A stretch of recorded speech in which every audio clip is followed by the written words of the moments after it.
सुप्रभात प्यारे बच्चों, आपका आर्मी पब्लिक स्कूल के YouTube चैनल एकेडमिया अंबाला पर हार्दिक स्वागत है। बच्चों, इन चित्रों को देखकर इनके बारे में एक एक वाक्य बनाइए। जैसे लड़के ने नए कपड़े पहने हैं, आम मीठे हैं, हीना प्यारी लड़की है। ये सभी वाक्य इन चित्रों की विशेषता बता रहे हैं। तो आप जानते हैं इन विशेषता बताने वाले शब्दों को क्या कहते हैं? नहीं? चलिए तो जान लेते हैं। विशेषण,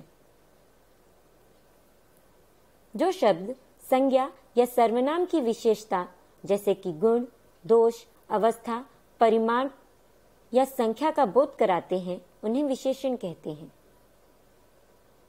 उदाहरण, इन चित्रों को देखकर आप इनकी विशेषता का अनुमान लगा सकते हैं। जैसे काली गाय, बड़ा मकान, अच्छा भोजन, लंबा आदमी, 2 बच्चे, नया छाता। ये सभी शब्द इन चित्रों की विशेषता बता रहे हैं। इन्हें विशेषण शब्द कहते हैं। विशेषण के 4 भेद हैं: गुणवाचक विशेषण, संख्यावाचक विशेषण, परिमाणवाचक विशेषण, संकेतवाचक विशेषण। गुणवाचक विशेषण, जिस शब्द से संज्ञा या सर्वनाम के गुण, रंग, रूप आदि का बोध होता है, उसे गुणवाचक विशेषण कहते हैं। जैसे बगीचे में सुंदर फूल हैं। यहाँ सुंदर शब्द फूलों के गुण का बोध करा रहा है। उस लड़के के बाल काले हैं। यहाँ काले शब्द लड़के के बालों की विशेषता बता रहा है, इसलिए यह एक विशेषण शब्द है। संख्यावाचक विशेषण, जिस विशेषण से संज्ञा या सर्वनाम की संख्या का बोध होता है, जैसे उसे संख्यावाचक विशेषण कहते हैं। जैसे कक्षा में 40 बच्चे हैं। यहाँ 40 शब्द बच्चों की संख्या का बोध कराता है। पेड़ पर 2 चिड़िया बैठी हैं। यहाँ 2 शब्द संख्यावाचक विशेषण हैं। संख्यावाचक विशेषण के 2 प्रकार होते हैं। निश्चित संख्यावाचक विशेषण, शब्द जैसे 1, 5, 7, 12, तीसरा आदि किसी निश्चित संख्या का बोध कराते हैं। इन्हें निश्चित संख्यावाचक विशेषण कहते हैं। वहीं कुछ शब्द जैसे कई, अनेक, सब, बहुत संख्या का तो बोध कराते हैं, परंतु अनिश्चित संख्या का, इसलिए इन्हें अनिश्चित संख्यावाचक विशेषण कहते हैं। परिमाण बोधक अथवा परिमाणवाचक विशेषण, जिस विशेषण से किसी वस्तु की माप तौल का बोध होता है, उसे परिमाण बोधक विशेषण कहते हैं। जैसे मुझे 2 मीटर कपड़ा दो।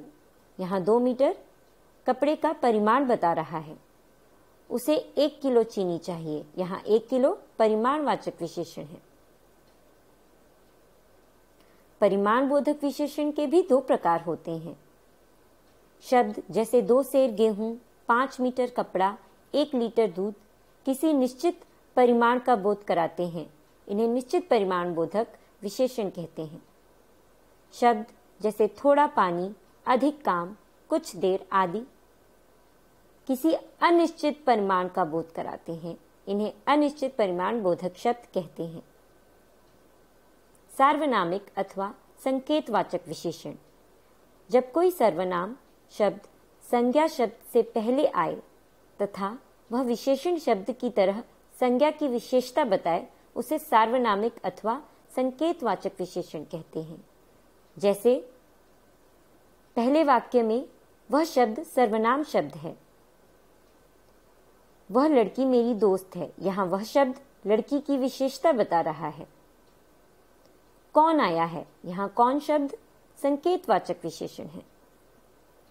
आइए कुछ उदाहरण के माध्यम से इसे और अच्छे से समझ लेते हैं।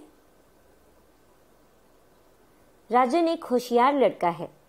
इस वाक्य में होशियार शब्द लड़के की विशेषता बता रहा है, इसलिए यह एक गुणवाचक विशेषण है। अंगूर खट्टे हैं। इस शब्द में कौन सा शब्द विशेषण शब्द है बच्चों? खट्टे। गीता एक सुंदर लड़की है। इस वाक्य में विशेषण शब्द पहचानिए। बिल्कुल सही, सुंदर शब्द विशेषण है। मेरी बिल्ली सफेद रंग की है। यहाँ सफेद शब्द बिल्ली के रंग की विशेषता बता रहा है, इसलिए यह एक विशेषण शब्द है। मेरा देश महान है। यहाँ महान शब्द देश की विशेषता बता रहा है। वह एक कमजोर बालक है। यहाँ कमजोर शब्द बालक के दोष का बोध करा रहा है, इसलिए कमजोर विशेषण शब्द है। धन्यवाद प्यारे बच्चों, आपका दिन शुभ हो।